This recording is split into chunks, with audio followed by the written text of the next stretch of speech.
Hi guys! So for today, pakita ko sa inyo kung ano yung room na kinuha ko in Osaka, Japan.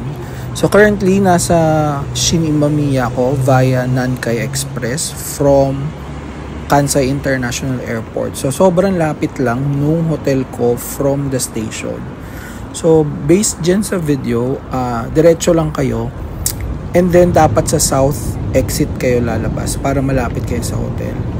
So pag nakita nyo tong second na station na yan, so malapit na yan. So yung Sun Plaza, next dyan is yung Shin Imamiya Hotel.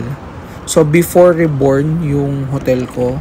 So imagine walking distance lang talaga siya from the station going back to the airport. And so pakita ko sa inyo yung itsura ng hotel. So ayan siya, Hotel Shin Imamiya. Ayan.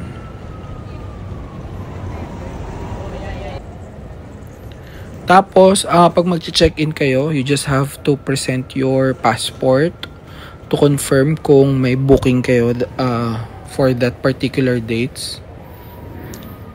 Ayan. So, post nyo na lang pag gusto nyo basahin.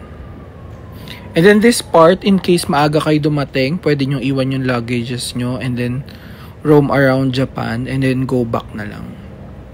Tapos, what's nice pa, so nagulat ako dyan, sabi ko, ano yun? And then, meron silang weighing scale. So, not hotels have that. So, pwede nyong timbangin yung ano nyo, maleta nyo before kayo umalis. Tapos, ang floor ng room ko is 5th floor. And then, pakita ko sa inyo kung ano yung nakuha ko.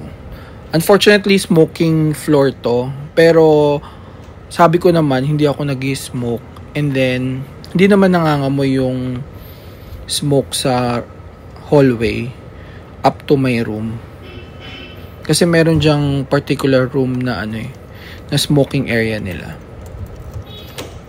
Tapos yung aircon pala nila is centralized. Ayan. So, dalawang double deck yung nakuha kong kama.